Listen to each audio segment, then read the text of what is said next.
At the cemetery, a billionaire finds the maid's daughter crying at his deceased daughter's grave. The little girl clutches a photo with trembling hands. Drop your city in the comments and don't forget to subscribe. Let's dive into the story. The November wind cut through Riverside Memorial Cemetery like a blade, scattering dead leaves across marble headstones that stretched endlessly into the gray morning. Alexander Hayes stood motionless before a small grave marked with an angel, his tailored charcoal suit doing nothing to shield him from the cold that had settled permanently in his chest 3 years ago. He came here every Tuesday morning at 7, before his driver took him to Hayes Medical Technologies headquarters, before board meetings and quarterly reports demanded his attention, before the mask of the ruthless CEO had to be firmly in place. "Happy birthday, Princess," he whispered, placing a bouquet of white roses beside the headstone. Emma Catherine Hayes, beloved daughter. The dates carved into granite still made his stomach turn. 6 years, 2 months, and 14 days. That's all she'd gotten. 6 years of ballet lessons and bedtime stories, of scraped knees and butterfly kisses, before leukemia had stolen her from him with brutal efficiency.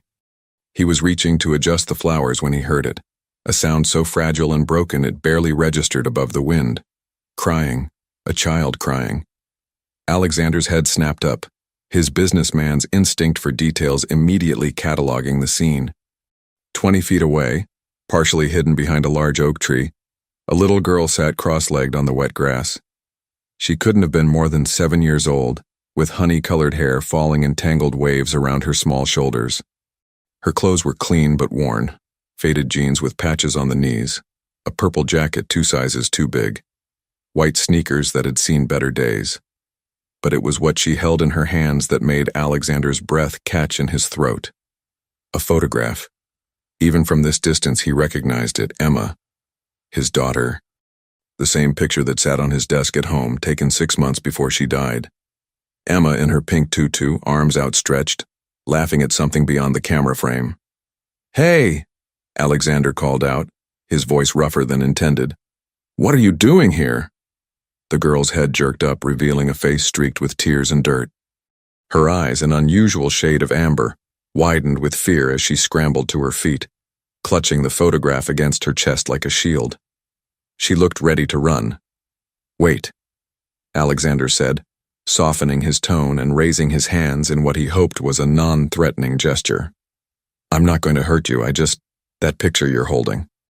Where did you get it?" The girl's lower lip trembled. She glanced at the photograph, then back at Alexander, and something shifted in her expression. Recognition? Impossible. He'd never seen this child before in his life. "You're him," she whispered, her voice barely audible. "You're Emma's daddy." The words hit Alexander like a physical blow. His legs felt suddenly unsteady. "How do you know my daughter's name?" The girl took a shaky breath, tears spilling freely down her cheeks. "I came to tell her happy birthday too. I come every year. I promised I would, but..." Her small body shook with a sob that seemed too large for her frame. "But I can't remember her voice anymore. I try so hard, but it's getting fuzzy, and I'm scared I'm forgetting her face too, so I took this picture from Mama's drawer because I needed to remember." Alexander's mind reeled. This child knew Emma. Knew when her birthday was. He took a careful step closer, studying the girl's face more intently. There was something hauntingly familiar about her features, something that nagged at the edges of his memory, but he couldn't place it. "What's your name?" he asked gently. "Mia." She wiped her nose with the back of her hand, smearing dirt across her cheek. "Mia Santos." Santos. The name clicked into place with sickening clarity. Rose Santos had been his housekeeper for 8 years, a quiet, efficient woman who kept to herself and never caused problems. She had a daughter, he knew that much, but he'd never paid much attention. The child had been kept away during Emma's illness, when the house had become a revolving door of nurses and medical equipment. "Does your mother know you're here, Mia?" The girl's face crumpled with fresh guilt. "No.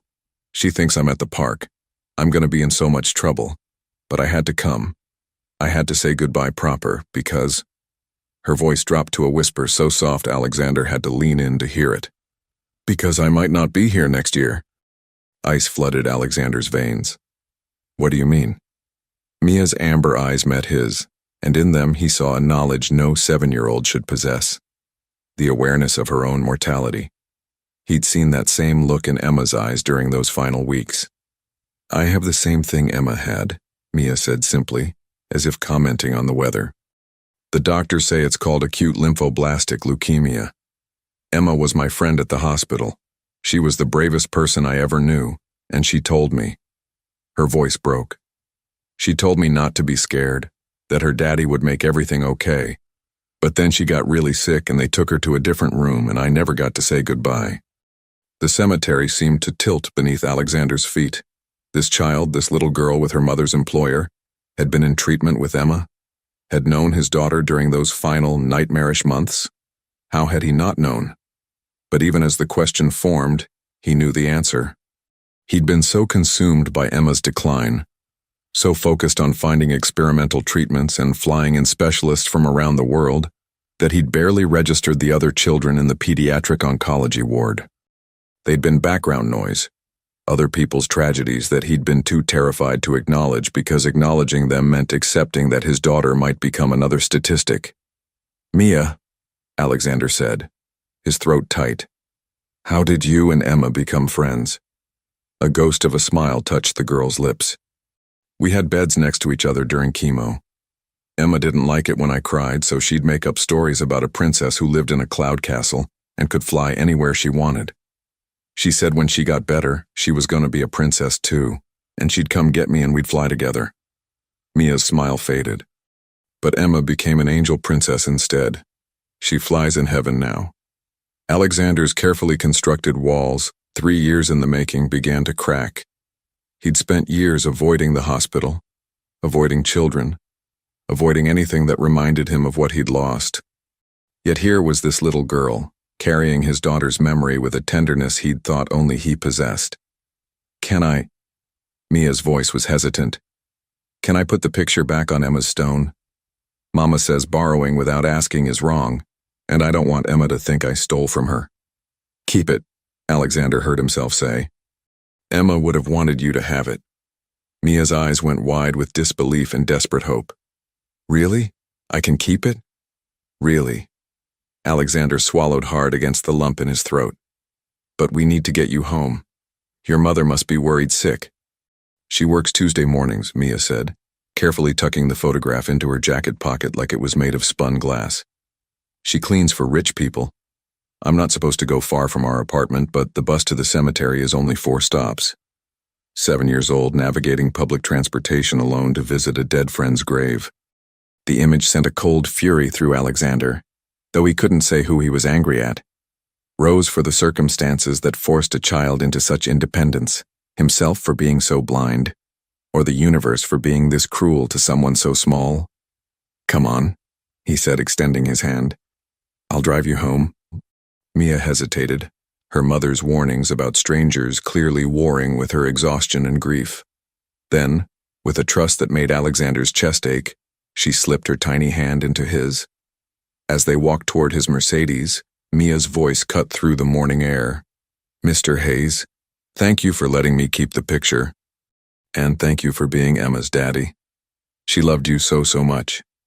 She said you were the best daddy in the whole world. Alexander's vision blurred. He'd spent 3 years believing he'd failed as a father, that if he'd been faster, smarter, richer, he could have saved her. But hearing these words from this slip of a girl who was now facing the same battle, he felt something crack open in his chest, something he thought had died with Emma. Tell me more about Emma, he said as he opened the car door for her. Tell me everything you remember. And as Mia climbed into the luxury car, her thin legs dangling from the leather seat, she began to talk. She spoke of Emma's laugh, of how she'd shared her pudding cups, of whispered conversations in the dark when the pain was too much, and the nurse's footsteps seemed very far away. She painted a picture of his daughter that Alexander had never seen. Emma the caretaker, Emma the brave one, Emma who'd promised another frightened child that everything would be okay.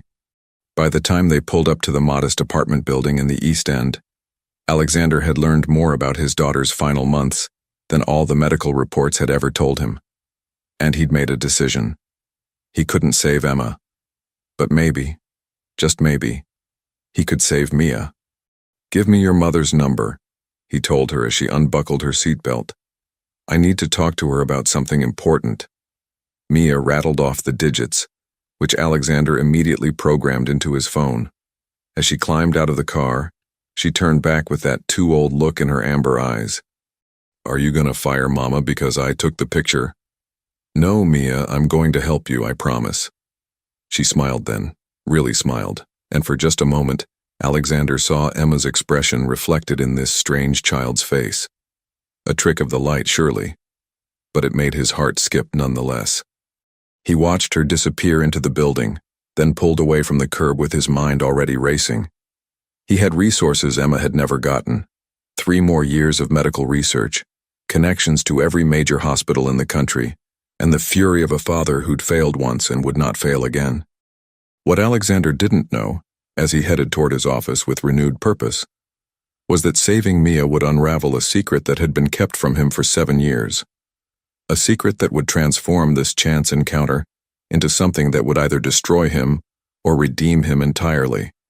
The truth was hidden in hospital records, in DNA that had been tested but never compared, in a desperate choice Rose Santos had made long ago to protect her daughter from a man too consumed by grief to see what was right in front of him.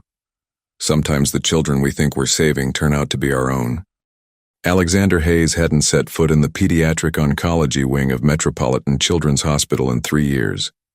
The smell hit him first, that particular combination of antiseptic, fear, and artificial cheerfulness that hospitals wore like perfume.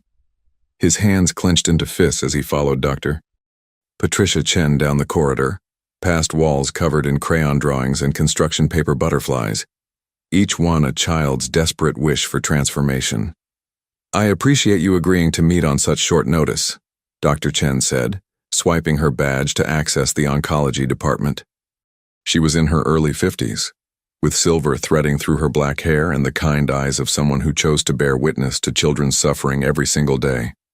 "Though I admit, Mr. Hayes, I'm surprised to hear from you after all this time." "Mia Santos," Alexander said, cutting through the pleasantries with surgical precision. "I need to know everything about her case."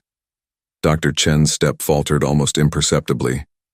"Mia is my patient, yes, but I'm not sure I understand your interest in her medical information."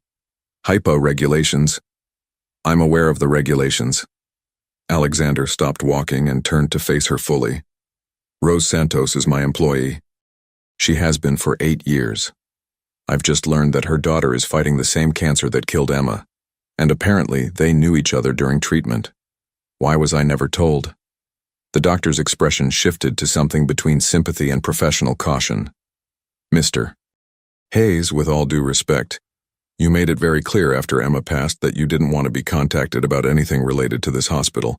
You donated a substantial sum to our research wing and then cut all ties. As for Mia and Emma knowing each other, we encourage relationships between patients, but we don't typically inform parents about every friendship their child forms, especially when—" She paused delicately. "When the parent is too wrapped up in his own grief to notice," Alexander finished bitterly. "When the parent is understandably overwhelmed," Dr. Chen corrected gently. "Emma's case was particularly aggressive. You spent every moment either here or securing consultations with specialists around the world. You barely slept. No one could blame you for not memorizing the roster of every child in the ward." Alexander's jaw tightened. She was being kind, but kindness didn't change facts. He'd been blind, self-absorbed in his pain, while Emma had been comforting another sick child, making promises of cloud castles and flight. He'd been too busy demanding answers from doctors who had none to give. "Tell me about Mia's prognosis," he said. "Doctor." Chen sighed and gestured toward her office. Inside, she pulled up a file on her computer, and Alexander forced himself to look at the screen. Medical jargon filled the page. Blast cell counts, chromosome abnormalities, treatment protocols, the language of losing. Mia was diagnosed at age 4, the same year as Emma, Dr. Chen began. She initially responded well to standard chemotherapy protocols and achieved remission. However, she relapsed 8 months ago. We've tried 2 different salvage therapy regimens, but the leukemia has proven resistant. Her best option now is a bone marrow transplant, but the doctor's voice grew heavy. We haven't found a suitable match. Her mother was tested and isn't compatible. Mia has no siblings, and the National Registry hasn't yielded any candidates. What about experimental treatments? Alexander leaned forward, his billion-dollar mind already cataloging possibilities. There have to be clinical trials, new therapies, something. There is one option. Dr. Moa. Chen pulled up another file. A new immunotherapy protocol being pioneered at Johns Hopkins. It's showing remarkable results in pediatric cases of resistant ALL. The problem is that it's extraordinarily expensive, still partially experimental, and not covered by insurance. Rose's policy through the state barely covers standard treatment. This therapy would cost upward of $800,000, and that's before hospitalization and follow-up care. $800,000. Alexander spent more than that on art for his office lobby. He'd dropped $2 million on a yacht he'd used exactly once. The amount was laughable, yet it stood between Mia and survival like an impenetrable wall. Put her on the list for that trial, he said immediately. I'll cover all costs. Medical, travel, accommodation for her mother, everything. Dr. Chen's eyes widened. Mr. Hayes, that's incredibly generous, but I need you to understand something. This isn't like what happened with Emma. This isn't about throwing money at a problem until it goes away. Mia has a genuine chance with this treatment, but it's not a guarantee. Are you prepared to involve yourself in another child's cancer battle? Because I won't allow you to swoop in, raise this family's hopes, and then disappear if things get difficult. The rebuke stung precisely because it was fair. After Emma died, Alexander had retreated so completely into his fortress of work and willful numbness that he'd become, in many ways, a ghost in his own life. His company flourished while he withered. He funded medical research with Emma's name attached but couldn't bear to hear progress reports. He was, he realized with crushing clarity, exactly the kind of unreliable savior the doctor feared. I understand your concern, Alexander said quietly. But I'm not the same man I was 3 years ago. Or maybe I'm exactly the same man, and that's the problem. I let Emma down by not being present enough during her final months. I was so busy trying to fix things that I forgot to just be her father. I can't fix that failure, Dr. Chen, but I can make sure I don't fail again. The doctor studied him for a long moment, then nodded slowly. All right. I'll start the paperwork for the Hopkins trial. But, Mr. Hayes, you should know that Rose Santos is a proud woman. She may not accept charity easily, even for her daughter. Then I'll have to be persuasive. Alexander stood, straightening his suit jacket. When can I speak with her? She's here now, actually. Mia has an appointment this morning for blood work. Dr. Chen glanced at her watch. They should be in room 304 if you want to go up. Alexander made his way to the elevator, each step feeling like a descent into his own past. The 4th floor was exactly as he remembered. The nurses' station decorated with seasonal cutouts, the playroom visible through large windows, the examination rooms with their cheerful animal murals that did nothing to mask the clinical reality within. He found room 304 and paused outside, hearing voices within. Through the small window in the door, he could see Mia sitting on the examination table, her thin legs swinging as a nurse prepared to draw blood. Next to her stood Rose Santos. Alexander had seen his housekeeper hundreds of times over the years, but he'd never really looked at her. She was in her early 30s, small and slender, with the same honey-colored hair as her daughter pulled back in a practical bun. Her face was pretty in an understated way, with high cheekbones and full lips set in a perpetual expression of quiet determination. She wore scrubs, he noticed. She must have come straight from one of her cleaning jobs. But it was her posture that struck him. The way she stood close to Mia, one hand resting protectively on her daughter's shoulder, while the other held a worn book. The Secret Garden. The way her body was angled to shield her child from the needle, even though Mia seemed far too familiar with the process to need sheltering. There was something fierce in that stance, something that spoke of a mother who would fight the universe itself bare-handed for her child. He knocked softly and entered without waiting for permission. Rose's head snapped around, her dark eyes widening with recognition and instant worry. "Mr. Hayes, I'm so sorry. I didn't realize you needed me today.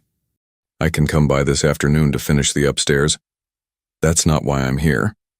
Alexander cut her off gently, very aware of Mia's attention shifting to him, her face lighting up with surprised delight. "Mr. Hayes." Mia waved enthusiastically, seemingly unbothered by the nurse swabbing her inner arm with alcohol. "Look, I brought Emma's picture. I carry it everywhere now."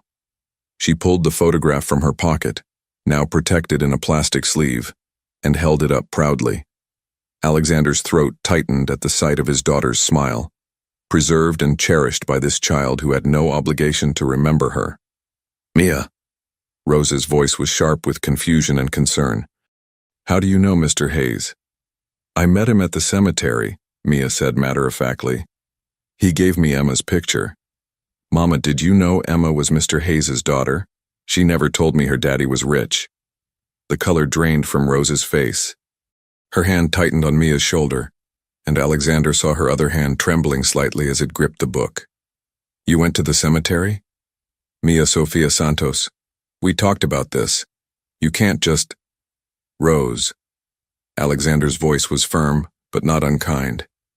"Can we speak outside for a moment?"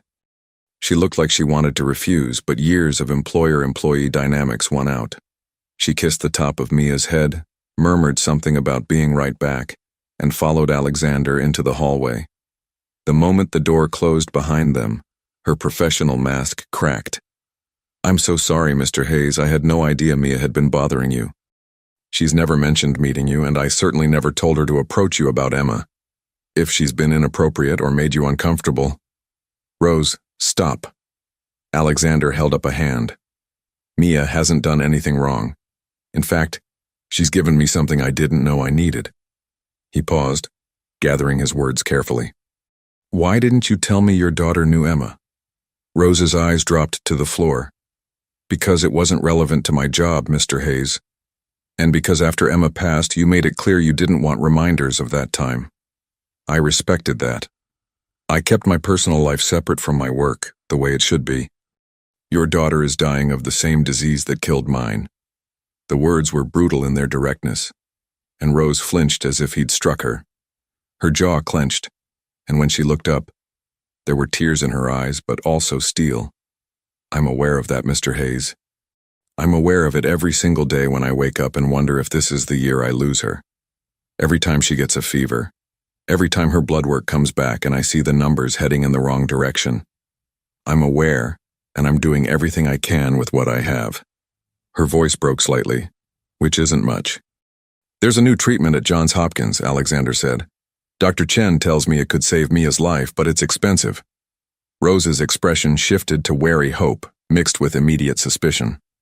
"How expensive?" "About $800,000, plus associated costs. Insurance won't cover it."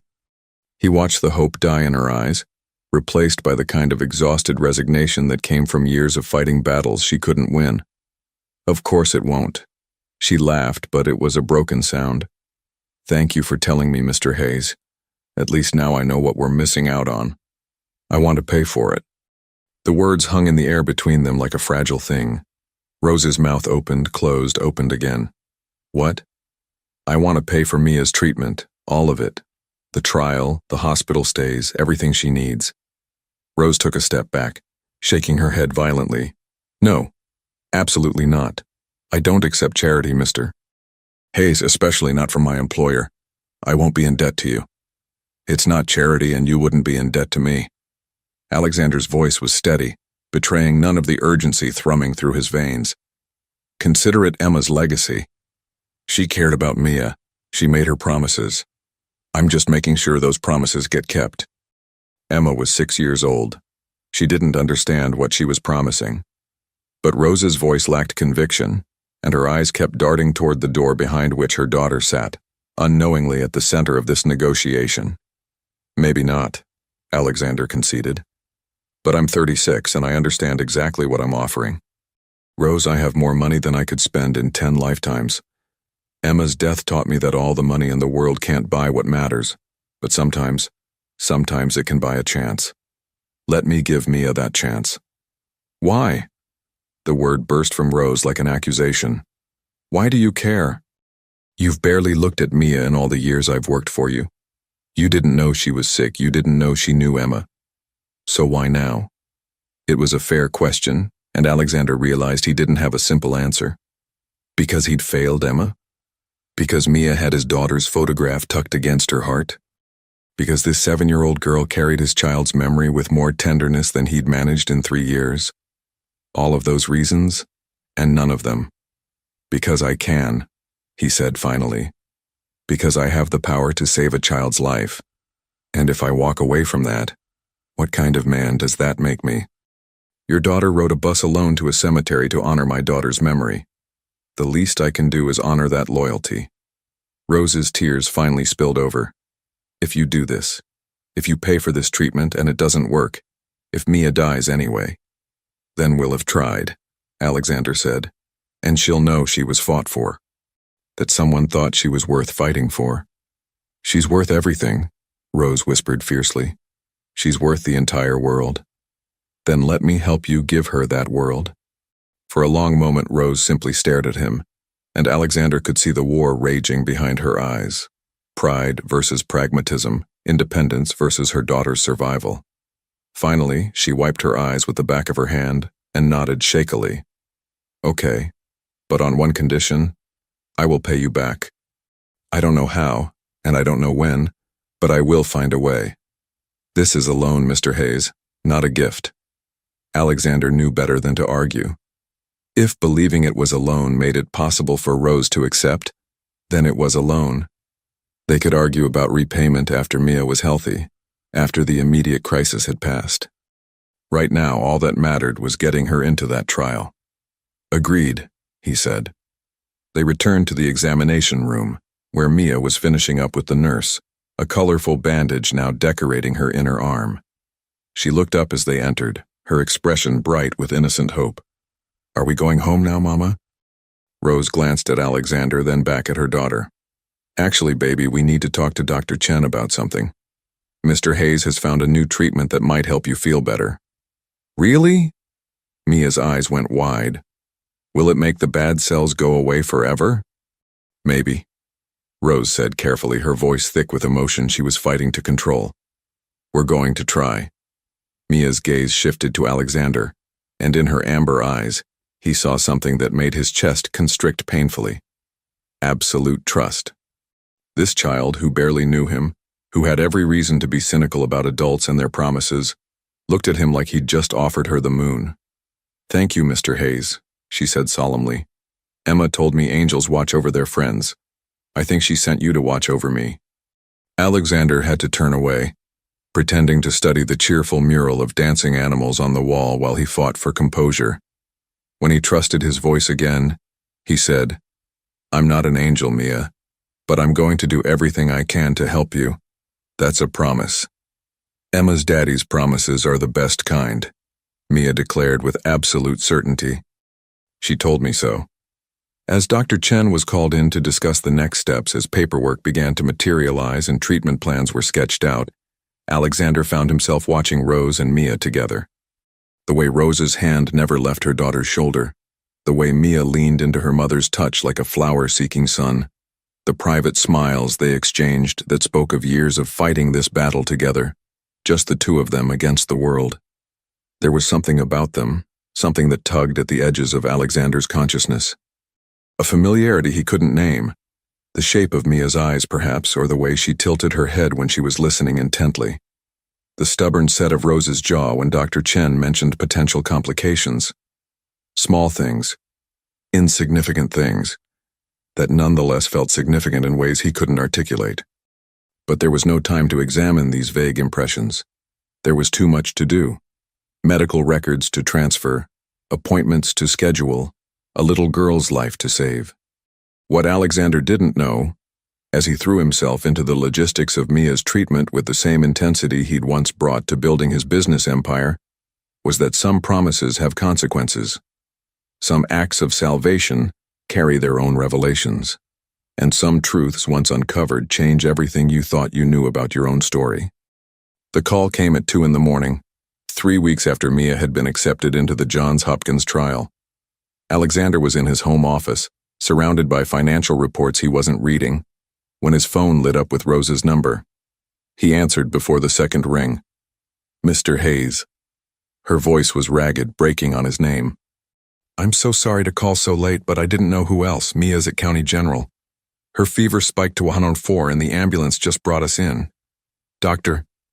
Chen is out of town at a conference and the ER doctors don't know her case and they're saying something about her white count being critically low and I'm on my way. Alexander interrupted, already grabbing his keys. 20 minutes. Don't sign anything or authorize any procedures until I get there, do you understand? Yes. Yes, okay. Thank you. The gratitude in her voice was overshadowed by bone-deep terror. Alexander made it to County General in 15 minutes, his Mercedes eating up the empty late-night streets. The ER was fluorescent-lit chaos, a drunk man arguing with security, a mother rocking a screaming infant, the pervasive smell of illness and disinfectant. He found Rose in the family waiting area, her cleaning scrubs replaced by jeans and an oversized sweatshirt, her hair falling from its bun in messy waves. She looked younger than her 32 years and infinitely fragile. Where is she? Alexander demanded. Room 7. They won't let me back yet. They said they need to stabilize her first. Rose's hands twisted together in her lap, the knuckles white. She was fine at dinner, a little tired but fine. Then she woke up burning hot and she couldn't stop shaking and febrile neutropenia, Alexander said grimly. He'd learned more about pediatric oncology in the past 3 weeks than most people learned in a lifetime. Her immune system is compromised from the chemo. Any infection becomes dangerous. Who's treating her? Dr. Simmons, I think? I'm not sure. Everything happened so fast. Alexander strode to the nurse's station with the kind of command presence that made people instinctively straighten. I need to speak with whoever is treating Mia Santos in room 7. Now. The nurse behind the desk looked up, ready to deliver a standard brush-off, but something in Alexander's expression made her reach for the phone instead. Let me page Dr. Simmons. 5 minutes later, a harried-looking resident in his late 20s emerged, tablet in hand. Are you family of Mia Santos? I'm handling her medical care, Alexander said, which wasn't exactly an answer but served his purpose. What's her status? She's septic. Blood cultures are pending, but we've started broad-spectrum antibiotics. Her neutrophil count is essentially 0, which means she has no ability to fight infection. We're pushing fluids and monitoring her vitals, but I'll be honest with you, the next few hours are critical. If the antibiotics don't work, or if this is a resistant organism. He didn't finish the sentence. He didn't need to. Mia is enrolled in an immunotherapy trial at Johns Hopkins, Alexander said, pulling up the treatment protocol on his phone. Here are her recent labs and medication list. She's on a very specific regimen that cannot be interrupted without consultation with her oncologist. Dr. Simmons' eyebrows rose as he scanned the information. This is impressive. Who's her primary at Hopkins? Dr. James Morrison, here's his emergency contact number. Alexander rattled it off from memory. Call him, wake him up if you have to. He needs to know what's happening. The resident nodded, some of the uncertainty leaving his expression now that he had a clear path forward. I'll call him now. In the meantime, we're doing everything we can. But I want you to prepare her mother for the possibility that... I'm aware of the possibilities, Alexander cut him off. Just focus on keeping her alive. He returned to Rose, who had drawn her knees up to her chest and was rocking slightly, her eyes fixed on nothing. Alexander sat beside her, and for a long moment neither of them spoke. This is my fault, Rose finally whispered. I should have noticed she was getting sick sooner. I should have taken her temperature before bed. I should have... Stop, Alexander said firmly. You can't blame yourself for a compromised immune system. This is what happens with aggressive chemotherapy. Dr. Chen warned us this might occur before the trial begins. She was so scared in the ambulance. Rose's voice cracked. She kept asking if she was going to die like Emma did. And I lied to her, Mr. Hayes. I looked my daughter in the eyes and promised her she'd be fine, and I don't know if that's true. Alexander had no comfort to offer because he knew exactly how she felt.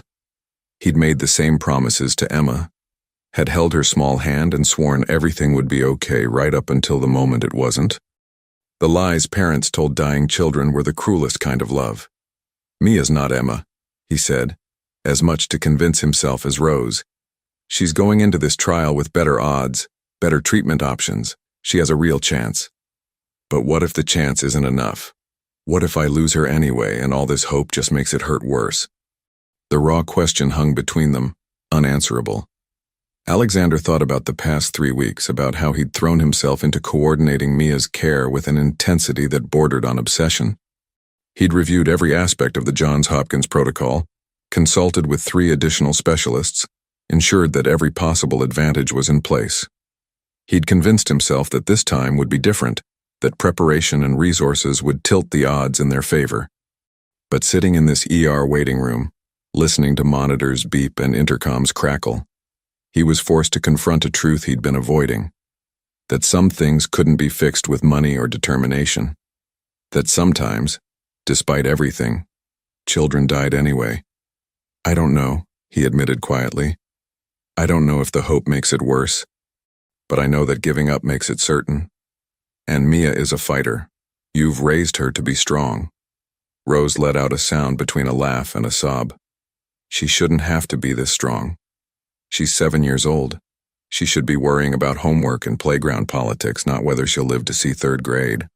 No, she shouldn't. But she is, and we can either help her fight or watch her drown.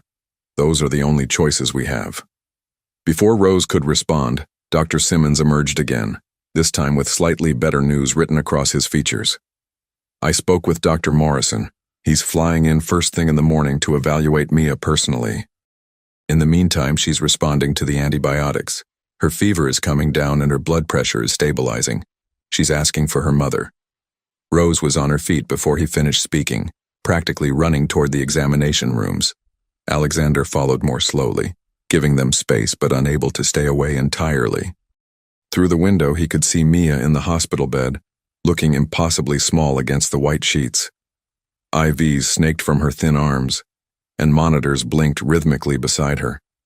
But her eyes were open, and when Rose entered, she reached out with both arms in the universal gesture of a child needing comfort. Rose gathered her daughter carefully, mindful of the wires and tubes, and Mia buried her face in her mother's shoulder. Alexander could see her lips moving, words too quiet to hear through the glass, and Rose's answering whispers as she stroked Mia's tangled hair. He should leave. This was a private moment, a mother and child finding solace in each other. He had no place here. But then Mia's head turned, and through the window, her amber eyes found his. She lifted one small hand in a weak wave, and even from this distance, he could see her attempt at a brave smile. Alexander found himself moving without conscious decision, pushing through the door into the room. The antiseptic smell was overwhelming, mixed with fever sweat and fear, but he forced himself forward until he stood at the bedside. "Hey, kiddo," he said, his voice rougher than intended. "You gave us quite a scare." "Sorry," Mia whispered. "I didn't mean to." "Nothing to apologize for. How are you feeling?" "Tired and cold. But Mama's here now, so it's better." She paused, then added with startling directness, "I thought I was going to die tonight. I thought Emma came to get me for the cloud castle." Rose made a choked sound, but Alexander leaned closer, meeting Mia's gaze steadily. "Did you tell Emma you weren't ready yet?" A ghost of a real smile touched Mia's lips. "Yeah, I told her I have to do the new treatment first. I promised I'd try really, really hard." "Good. Because we're not giving up on you, Mia. Do you hear me? We're going to fight this thing together and we're going to win. All of us?" Mia's eyes moved between Alexander and her mother. "You and Mama and me and the doctors? Like a team?" "Like a team," Alexander confirmed. "The best team you've ever seen." Mia considered this, then nodded seriously.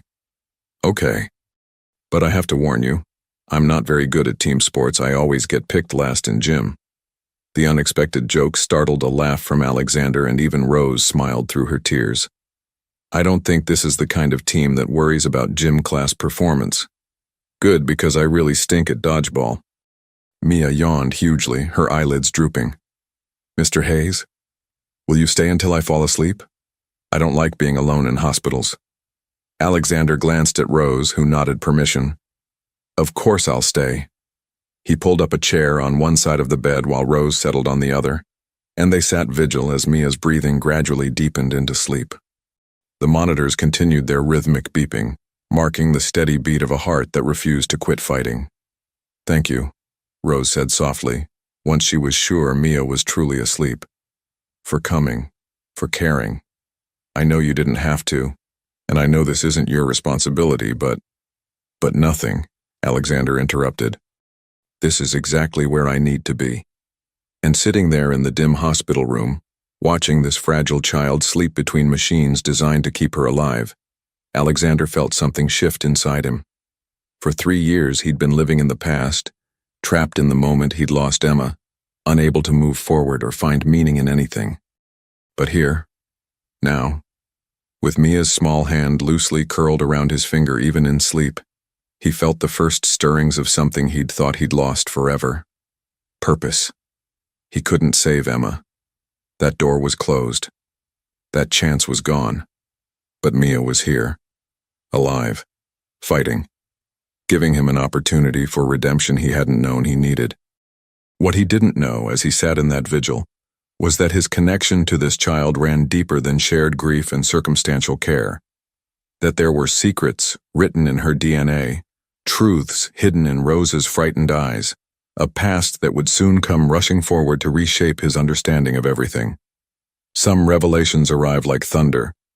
Others creep in quietly, in the small hours of the morning, in hospital rooms where hearts beat against the odds and hope refuses to die completely. The truth was coming. But for now, in this moment, all that mattered was keeping Mia Santos alive to face another day. Johns Hopkins Hospital rose against the Baltimore skyline like a fortress of last chances, its research towers gleaming in the late April sun. Alexander stood in the lobby of the Kimmel Cancer Center, watching Rose help Mia navigate through the entrance with her small rolling suitcase covered in butterfly stickers. It had been 6 weeks since the emergency room scare. 6 weeks of stabilizing Mia's condition enough to make her eligible for the trial. 6 weeks of Alexander's life reorganizing itself around hospital schedules and blood counts. Dr. James Morrison met them in the pediatric oncology suite, a tall man in his 50s with kind eyes behind wire-rimmed glasses. You must be Mia, he said, crouching to her level. I've been reading all about you, and I have to say, you're one brave kid. Mia clutched her worn copy of The Secret Garden to her chest.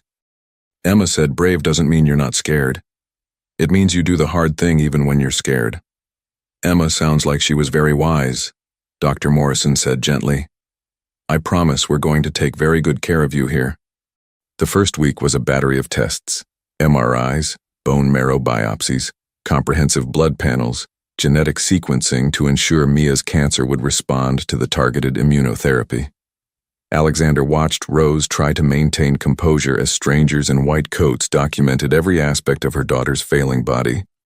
He'd arranged for them to stay in the hospital's family housing, a small apartment with a kitchenette and 2 bedrooms, and found himself spending more time there than at the luxury hotel where he'd booked his own room. He told himself it was about monitoring Mia's progress, about being available for consultations with the medical team. But the truth was more complicated. Somewhere in the past 6 weeks, these 2 people had become essential to him in a way he couldn't fully articulate. Mia's gap-toothed smile when he brought her new books. Rose's quiet strength as she faced each new setback with her daughter. The way they'd created a cocoon of normalcy in the midst of medical chaos. Bedtime stories and card games and fierce debates about whether pizza or tacos were the superior food group. On day 8, Dr. Morrison gathered them in his office with results from the genetic testing. The good news is that Mia's cancer profile shows all the markers that respond to our CAR T-cell therapy.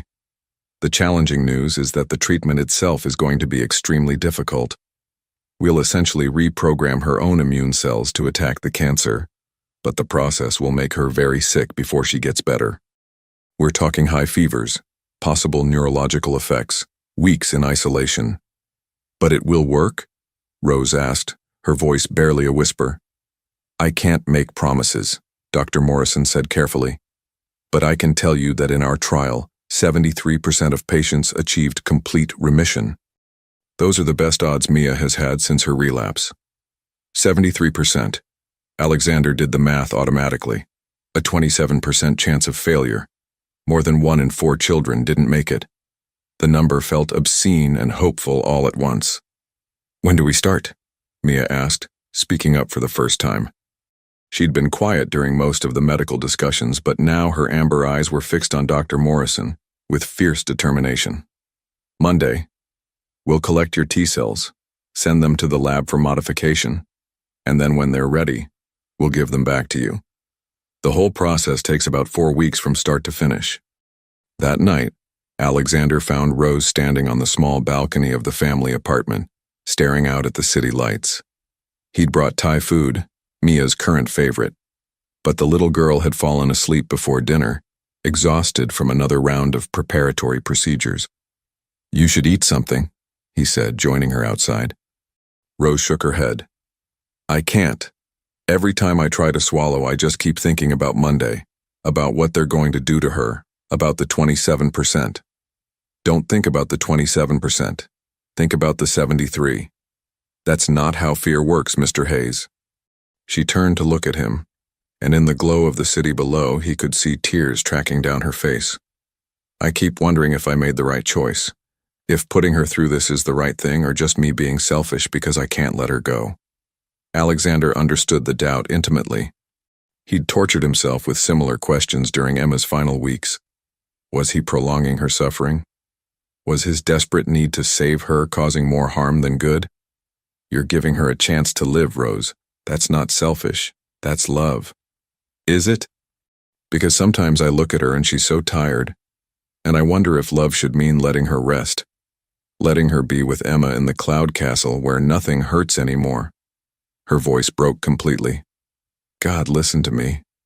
What kind of mother thinks like that? The kind who's been fighting for years and is exhausted. Alexander found himself reaching out, placing a hand on her shoulder. The kind who loves her daughter enough to want her pain to end, even if that ending terrifies you. You're not giving up on Mia by having these thoughts, Rose. You're human. She turned into his touch and suddenly she was crying against his chest, her small frame shaking with sobs she'd clearly been holding back for weeks. Alexander stood frozen for a moment, then wrapped his arms around her, letting her collapse into him. When was the last time someone had held her? When was the last time this woman, who carried the weight of her daughter's life on her shoulders alone, had been allowed to simply break? I'm sorry, Rose gasped after several minutes, pulling back and wiping her face. I shouldn't. You didn't sign up for. Stop apologizing.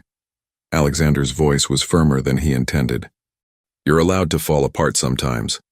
You don't have to be strong every second of every day. Yes, I do. Mia needs me to be strong. Mia needs you to be honest. She's a smart kid, Rose. She knows this is hard. Pretending it isn't doesn't protect her. It just makes her feel like she has to pretend too. Rose studied him for a long moment, something shifting in her expression. When did you get so wise about parenting? After I failed at it spectacularly the first time. The admission came easier than he expected. I spent Emma's final months trying to be the strong one, the fixer, the man with all the answers. I didn't let her see me cry. I didn't tell her I was scared. I thought I was protecting her, but really I was protecting myself. I wish. He trailed off, the words catching in his throat. What do you wish? I wish I'd been more honest. I wish I'd told her that being her father was the greatest privilege of my life, even when it hurt. I wish I'd said that loving her was worth every moment of pain. Maybe then she wouldn't have spent her final days trying to comfort me. Rose reached out and took his hand, her fingers small and cold in his. I think Emma knew all of that, Mr. Hayes. Children understand love even when we can't find the words for it. They stood like that for a while, hands linked, looking out at the city where, come Monday, they would roll the dice on a 7-year-old's life. Alexander felt the ghost of Emma standing beside them, watching, waiting to see if he could do better this time, if he could be the father he'd failed to be before. Inside, Mia stirred in her sleep and called out for her mother. Rose squeezed Alexander's hand once, then let go and disappeared into the apartment. Through the sliding door, he watched her settle beside Mia on the bed, stroking her daughter's hair until she quieted. And standing there in the darkness, Alexander made a promise to himself. He would not fail this child. He would not fail her mother. He would be present for every moment, would bear witness to the pain and the hope, would stand beside them through whatever came next. Not as a distant benefactor, not as an employer fulfilling an obligation, but as someone who had been given an unexpected second chance at getting fatherhood right. What he still didn't know, what nobody knew yet, was that his connection to Mia ran deeper than circumstance. That in 4 days, a routine blood compatibility test would reveal something that had been hidden for 7 years. That the second chance he was fighting for had been his all along, wrapped in a secret that would either destroy the fragile trust they'd built or transform it into something unbreakable. The truth was scheduled for Monday morning, though none of them knew it yet. For now there was just this: a warm night, a sleeping child, and 3 people who'd found their way to each other through grief and hope and the universal language of fighting for what matters most. The call from Dr. Morrison came on Thursday afternoon, while Alexander was in a meeting with Hayes Medical Technologies Board of Directors.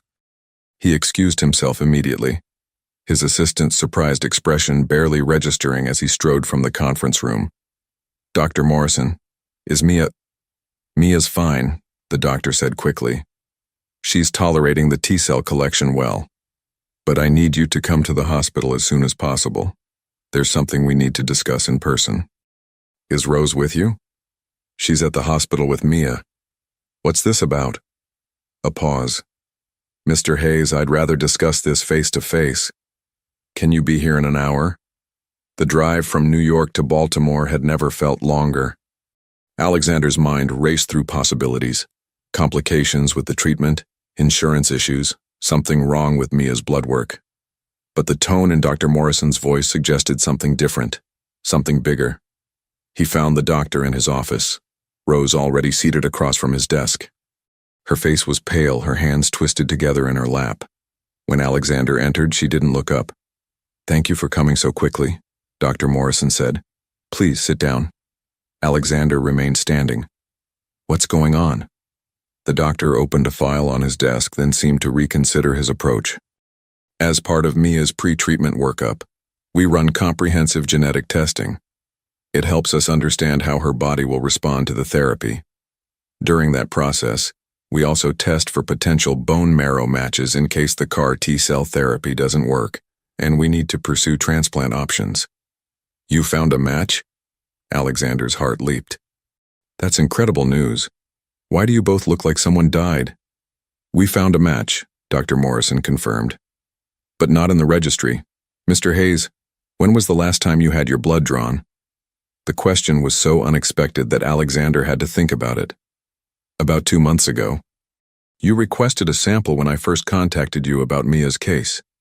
You said it was routine to have information on file for all parties involved in the patient's care." "That's correct. And when we ran that sample against Mia's genetic profile for bone marrow compatibility, we found something unexpected." "Doctor," Morrison pushed a paper across his desk. "Mr. Hayes, according to these results, you're not just a bone marrow match for Mia. You're a perfect match. Which means, biologically speaking, you're her father." The words seemed to come from very far away. Alexander heard them, understood them individually, but couldn't make them connect into meaning. "That's impossible. The genetic markers don't lie. We ran the test 3 times to be certain. You share 50% of Mia's DNA. There's no question about paternity." Alexander's legs gave out, and he sank into the chair beside Rose. His mind reeled backward, trying to find the moment, the possibility. 7 years ago. Emma had been 5, and his marriage was already fracturing under the weight of her illness. His wife, Victoria, had blamed him for their daughter's cancer. Bad genes, she'd said, from his side of the family. She'd moved into the guest room, then taken to spending weeks at their house in the Hamptons, leaving Alexander alone with Emma and the rotating nurses and Rose. Rose, who had been so quiet and efficient, who had kept the house running when everything else was falling apart. Rose, who had brought him coffee at midnight when he was researching experimental treatments. Rose, who had been there one terrible night when Emma was hospitalized and Victoria refused to come back to the city, when Alexander had broken down completely and Rose had simply sat with him, not judging, not offering empty platitudes, just being present in his grief. One night. God, had it really been just one night?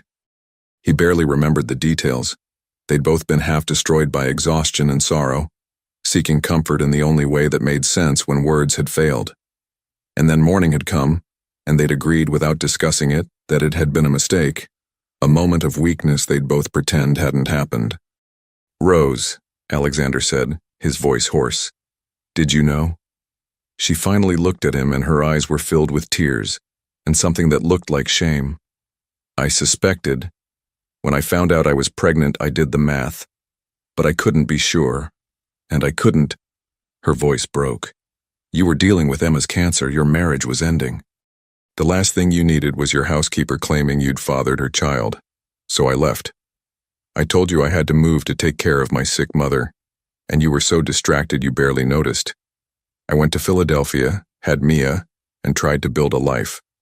But you came back," Alexander said, trying to piece together a timeline that suddenly made no sense. "You've been working for me for the past 3 years. Why would you come back?" "Because Philadelphia was expensive and I couldn't make ends meet. Because I needed the health insurance your company provided for Mia's treatment. Because..." She took a shaky breath. "Because when Mia was diagnosed and I brought her to Metropolitan Children's and Emma was there, I thought maybe it was meant to be. That maybe you'd see them together and realize. That maybe Emma needed a friend and Mia needed a father, and somehow it would all work out. But I never realized. I never even looked at her." The guilt was crushing. "My daughter was in the same hospital ward as Emma and I never saw her." "You saw what you could handle seeing," Dr. Morrison interjected gently. "Mr. Hayes, Rose, I understand this is overwhelming, but we need to discuss what this means for Mia's treatment." "The bone marrow," Alexander said numbly. "If the CAR T-cell therapy doesn't work, I can donate. More than that, if we'd known about this biological connection from the start, we might have considered bone marrow transplant first. Your match is extraordinary, textbook perfect. The success rate would be significantly higher than the immunotherapy." Alexander's head snapped up. "Then why aren't we doing that instead?" "Because transplant is more invasive, harder on the patient, and the recovery is longer. The CAR T-cell therapy still has the better overall outcome statistics. But knowing you're available as a backup changes Mia's prognosis considerably. If the therapy doesn't work, we have an excellent plan B." Rose had started crying silently, tears streaming down her face. "All this time, all these years, I thought I was protecting everyone by keeping the secret. But if I'd told you from the beginning, if Mia had had access to your genetic profile all along, maybe we could have prevented the relapse. Maybe she wouldn't have suffered so much." "You can't think like that," Alexander said, but his own mind was spiraling through the same calculations. 7 years of his daughter's life he'd missed. First steps and first words and birthday parties and Christmas mornings. 7 years of Mia growing up without a father because Rose had been trying to protect him from a truth he deserved to know. But could he really blame her? He remembered who he'd been 7 years ago, a man so consumed by his dying daughter that he'd barely functioned. A man whose marriage was imploding, whose business was suffering from his neglect, who'd probably would have rejected any additional responsibility as impossible to bear. "I need to see her," Alexander said abruptly. "I need to see Mia." "She doesn't know," Rose said quickly. "She still thinks you're just helping because of Emma. We need to decide what to tell her, how to explain. We tell her the truth." Alexander stood, his business mind finally kicking back into gear. "But not today. Not when she's about to start the most difficult treatment of her life. We wait until she's through this, until she's healthy and strong enough to process what it means. But Rose, when this is over, we're going to have to figure out how to be Mia's parents together. Both of us. Do you understand?" Rose nodded, fresh tears spilling over. "I'm sorry. I'm so sorry I kept her from you." Alexander wanted to be angry. Part of him was angry. But looking at this woman who'd raised his daughter alone, who'd worked multiple jobs to keep them afloat, who'd brought Mia back into his orbit even at great personal risk, he couldn't sustain the fury. "We'll deal with that later," he said. "Right now, we focus on saving our daughter." Our daughter. The words felt foreign and right all at once. They found Mia in the procedure room, freshly disconnected from the apheresis machine that had been collecting her T-cells. She looked tiny in the medical chair, her arm bandaged, her face tired but brightening when she saw them. "Mr. Hayes, Mama, look, I got a sticker for being brave." She held up her arm, showing off a glittery star. "The nurse said my cells are going to become superhero cells that fight the bad guys in my blood." Alexander felt something crack open in his chest. This was his daughter. This brave, beautiful child was his daughter, and he'd been blind to it for 7 years. How had he missed it? The shape of her eyes, that determined set of her chin, the way she tilted her head when she was thinking. All of it echoed his own features in ways that now seemed obvious. "That's exactly right," he managed to say. "Superhero cells." "Will you read to me?" Mia asked, holding up the secret garden. "We're at the part where Mary finds the key to the garden, and I want to know what happens next." Alexander took the book with shaking hands and settled into the chair beside her bed. Rose sat on the other side, and together, they bracketed this child who belonged to both of them. As he read about secret gardens and locked doors and things that had been hidden finally coming to light, Alexander understood that his own garden had just been unlocked, that the daughter he'd thought he lost was still here, hidden in plain sight, waiting for him to finally see her. The revelation should have felt like a betrayal. Instead, it felt like a gift. A second chance he never expected and didn't deserve but would fight with everything he had to make right. The CAR T-cells went back into Mia's body on a Monday morning in May, carrying with them the hopes and fears of 3 people whose lives had been irrevocably tangled by secrets and second chances. Alexander watched the golden liquid drip through the IV line, watched it disappear into his daughter's veins, and prayed to a God he wasn't sure he believed in anymore. "Now we wait," Dr. Morrison said. "The cells need time to multiply and activate.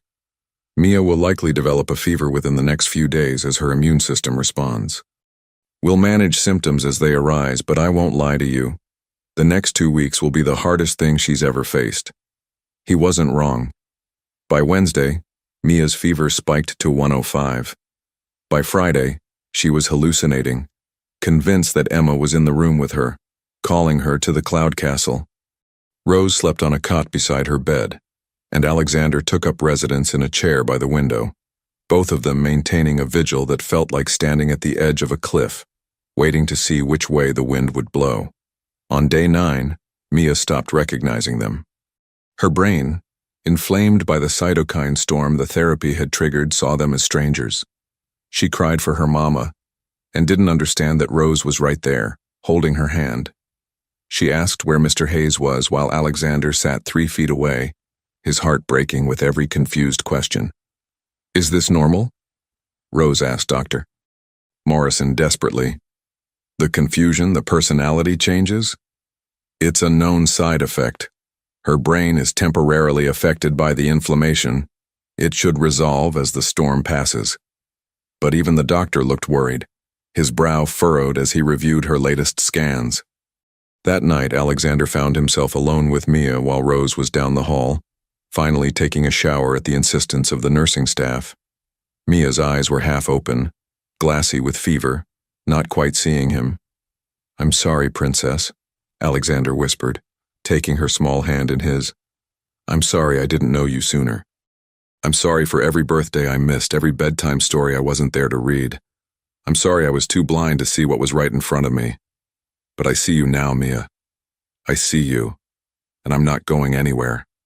Do you hear me? I'm your father, and I'm staying right here." Mia's eyes focused on him for just a moment, a flash of recognition breaking through the fog. Her lips moved, forming words too soft to hear. Alexander leaned closer. "Daddy?" It was barely a breath, a question and a hope all at once. Then her eyes closed, and she was lost to the fever again. But that single word sustained Alexander through the long night, through the next day's terrifying seizure that had nurses flooding the room, through the moments when he was sure they were losing her. On day 12, Mia's fever broke. On day 14, the confusion cleared and she woke up asking for pancakes. On day 16, Dr. Morrison walked into her room with results from her latest bone marrow biopsy, and his face was transformed by a smile that lit up the entire floor. "No blast cells," he announced. "None. Mia is officially in complete remission." The words didn't register immediately. Rose stared at him, her mouth opening and closing without sound. Alexander felt frozen, afraid to believe, afraid to hope. She's going to be okay?" Rose finally managed. "She has a long road ahead, monitoring, follow-up treatments, watching for relapse. But yes, Rose, your daughter is going to be okay." Rose's legs buckled and Alexander caught her, both of them sinking to the floor in a tangle of relief and joy and tears that wouldn't stop coming. Mia, watching from her bed with growing understanding, began to cry too. "I beat the bad guys?" she asked. "The superhero cells worked?" "You beat them, sweetheart," Alexander said, crossing to her bed and gathering her carefully into his arms. "You were so brave, and you fought so hard, and you won." Mia wrapped her thin arms around his neck and held on tight. "Are you crying, Mr. Hayes?" "Yeah, kiddo, I'm crying, because I'm so proud of you I don't have words for it." "Emma would be proud too," Mia said softly. "She's probably throwing the biggest party in the Cloud Castle right now." "Probably," Alexander agreed, his throat tight. "But you're staying here with us? You've got too much living to do down here first." The next weeks blurred together in a haze of slow recovery and careful celebration. Mia gained weight. Her hair started growing back in soft curls. Her cheeks regained color. She graduated from the hospital to outpatient care, then to short visits home with strict precautions and regular check-ins. And through it all, Alexander and Rose danced around the truth that sat between them like an unexploded bomb. When to tell Mia that the man who'd saved her life was also her father. The conversation happened on a Saturday afternoon in June, in Rose's modest apartment that overlooked a playground where healthy children ran and shouted. Mia was napping, exhausted from a morning of physical therapy, and Rose made tea with shaking hands. "We can't wait much longer," Alexander said. "She's getting stronger every day, asking more questions about why I'm always here, about what happens next. She deserves the truth." "I know." Rose set down her mug untouched. "I'm just terrified of how she'll react. What if she's angry that I lied? What if she feels betrayed? Or what if she's happy?" Alexander countered gently. "What if this is what she's been wishing for all along? Rose, I've watched her with me these past weeks. She already loves me. She just doesn't know why yet. You've only known her for 3 months. Being her father is more than showing up for the medical crisis. It's the everyday stuff, homework and arguments and teaching her to ride a bike. It's dealing with her stubbornness and her smart mouth and her tendency to hide vegetables under her napkin. Are you ready for all of that?" "I don't know," Alexander admitted. "But I know I want the chance to try. I know that walking away from her now would destroy me. I know that somewhere in the past 3 months you both became the most important people in my life. Even though I lied to you for 7 years? Even though. Rose, were you wrong to keep it from me? Yes. Would I have been ready to hear it 7 years ago? Probably not. Does any of that matter now, when we have a chance to give Mia the family she deserves?" He reached across the table and took her hand. "We can't change the past. We can only decide what we do next."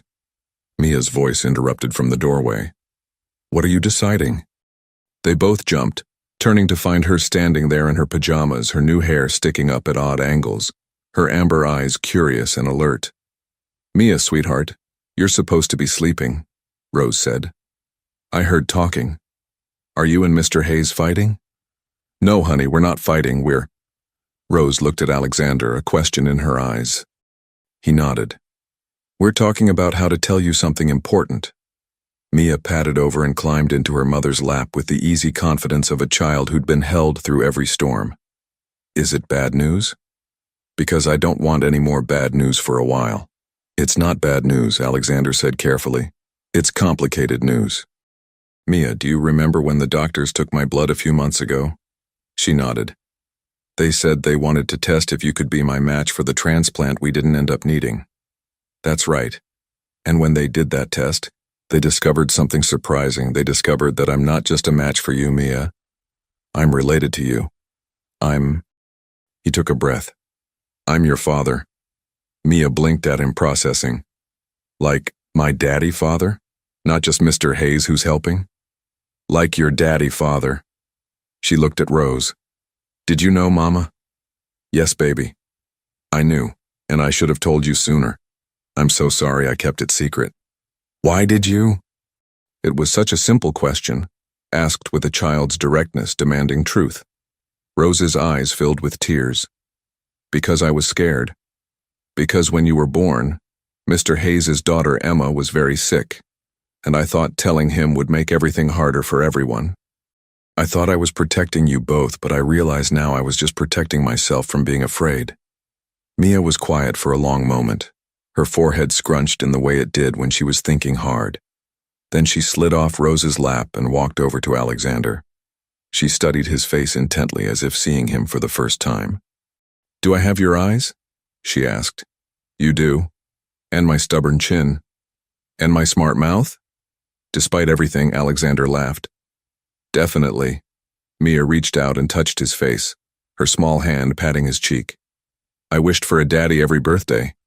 I blew out candles and wished on stars and threw pennies in fountains. Mama said sometimes wishes take a long time to come true. I didn't know mine was already here, just hidden. I didn't know either, princess. But I know now, and if you'll let me, I'd like to be your daddy for real. Not just for the medical stuff, but for everything. Homework and bike rides and vegetables hidden under napkins. Mia giggled at that, then threw her arms around his neck with surprising strength for someone who'd been so sick. Can I call you Daddy instead of Mr. Hayes? I would really, really like that. And you'll stay? You won't leave like some daddies do? I'm not going anywhere, Mia, I promise. She pulled back to look at him seriously. Emma's daddy's promises are the best kind, remember, so you can't break it. I won't, Alexander vowed. Never. Mia turned to Rose. Are you and Daddy going to get married? Because in fairy tales, that's what usually happens. Rose blushed deeply. We haven't talked about that, sweetie. This is all very new. But you like him, right? He makes you smile. I do like him, Rose admitted, meeting Alexander's eyes with something fragile and hopeful blooming between them. Very much. Then maybe later, Mia decided pragmatically. After we figure out the daddy thing first, one thing at a time, right? That's what Dr. Morrison always says. Right, Alexander agreed, his chest tight with more emotion than he knew what to do with. One thing at a time. That evening, as sunset painted Rose's apartment in gold, Alexander read to Mia from the secret garden while she nestled against him, her small body finally relaxed and trusting. Rose sat nearby, watching them with tears streaming silently down her face, and Alexander understood that this was what healing looked like. Not perfect, not without scars, but real and present and possible. 3 months ago, he'd been a man living in the past, defined by his failure to save one daughter. Now he was a father again, given an impossible second chance with a child he never knew he had. A child who'd survived against the odds, who'd fought her way back from the edge, who'd looked at him with perfect trust and called him Daddy.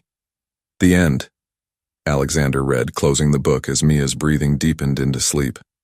Actually, Rose whispered, I think it's more like the beginning. Alexander looked at her.